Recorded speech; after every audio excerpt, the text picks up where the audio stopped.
Assalamualaikum warahmatullahi wabarakatuh. Waalaikumsalam warahmatullahi wabarakatuh. Hello everyone, welcome to Education Podcast, a forum for discussing exciting and thought-provoking topics in the field of education. I am Renny Kurnia Sari with my partner today.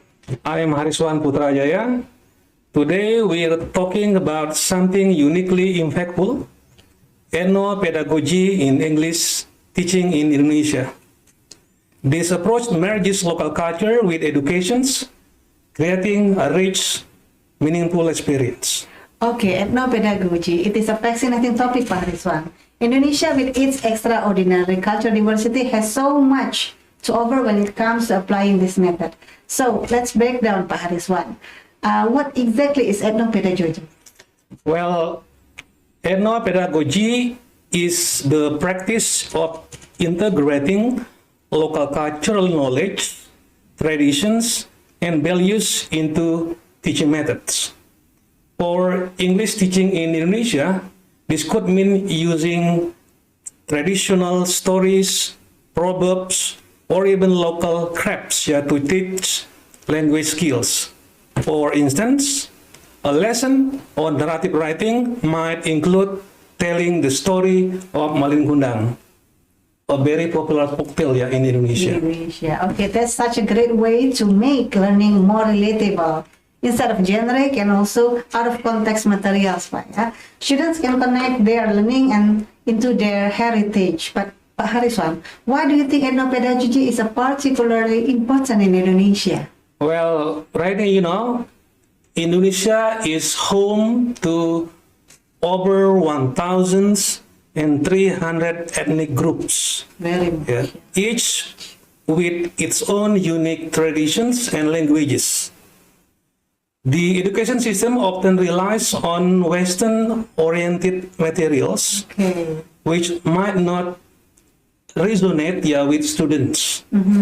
Ethnopedagogy brings learning closer to students' life experiences, making it more engaging and meaningful for them.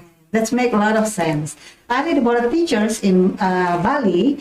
So she using traditional dances like legong dance to teach descriptive writing in English. So students describe the costumes and also the movement, music, and they learn both vocabulary and also cultural appreciation.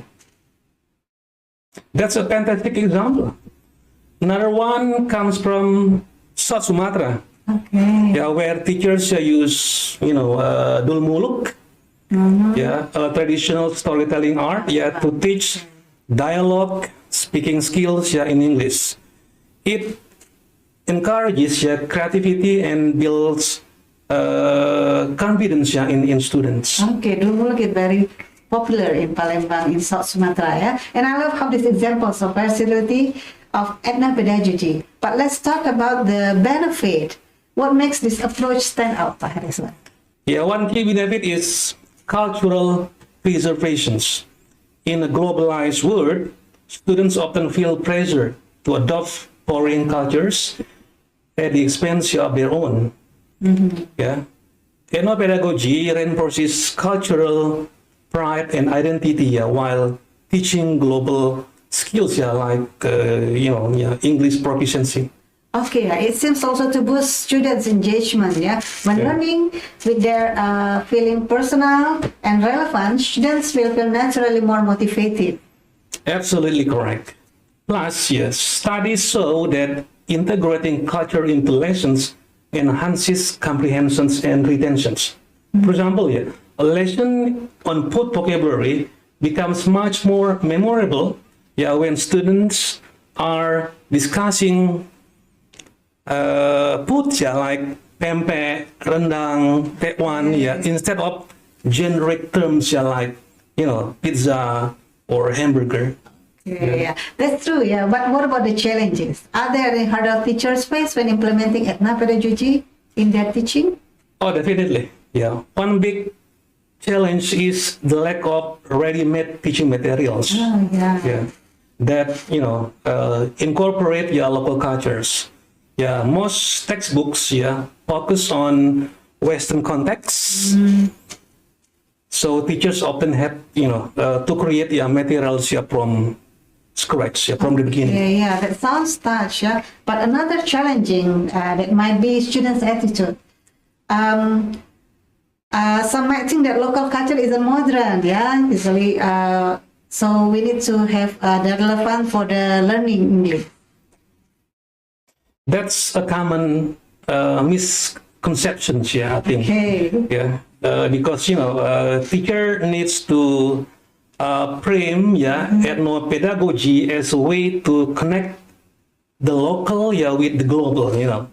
Yeah, for instance, they could show how cultural elements like batik, Okay. or what you are wearing now, jumputan, Palembang. or other traditional ceremonies that can be shared internationally through the language of English. Okay, that's great perspective, Pak Hariswan. So how can teacher effectively implement ethnopedagogy despite these challenges? I think collaboration is the key. Okay, Yeah, so teachers can work together to develop lessons and plans and share resources. Collaboration is the key. Okay. Teachers can work together to develop lesson plans and share resources. For example, teachers in regions could create a digital library of lesson plans that incorporate local culture. Okay, of course, really. Technology could also help. So imagine that an application that teaches English vocabulary using Indonesian cultural elements like traditional food festival and also art, Pak Hariswan. Yeah, that's really an idea, I think. Yeah, technology makes ethnopedagogy more accessible, especially for younger learners, who are already tech savvy, Okay, Yeah, teachers could also use videos, or like we are doing today, podcasts, or even virtual reality, to immerse students in cultural context while they are learning English. Okay, speaking about the immersed students involving the community could also make lessons more authentic, So what if local elderly or maybe cultural practitioner visited classrooms to share their knowledge in English? What do you think about this, Pak Hariswan? I think that's a powerful approach, Renny. It's not only enriches lessons, but also fosters intergenerational learning. Students see their culture come alive, and understands its value in the global context. Okay, right. So let's switch gear for a moment. So how do you see ethnopedagogy aligning with Indonesian broader educational goals nowadays? Well, it aligns perfectly with the Merdeka curriculum, I think, which emphasizes contextual and student-centered learning. Ethnopedagogy promotes critical thinking, creativity, and respect for diversity. Okay. All key, those are key competencies in the 21st century, I think. Okay, very important. That's a great point. So it seems like ethnopedagogy is a contribute to character educations, by teaching values like respect, empathy, and also cultural pride, Pak Hariswan. Exactly. Yeah, it's not just about language, actually. Yeah, it's about nurturing well-rounded individuals who are rooted in their identity while being open to the world. Okay, that's true, Pak Hariswan. So what is your vision for the future ethnopedagogy in English teaching nowadays? Well, I love to see it become a standard part of a teacher training programs. New teachers need to understand how to incorporate cultural elements effectively. Yeah, I also like to see more funding for developing ethno-pedagogical resources like textbooks and maybe some other applications needed by the teachers. We need funding for that one. So that would be amazing Imagine if every student in Indonesia learn English while gaining a deeper appreciation for their own culture, Pak Hariswan. Yeah, it's a powerful vision, I think, yeah. And for our listeners, yeah, if you're an educator, teachers, or lecturers, yeah, start small. Use a local story or proverb in your next lessons.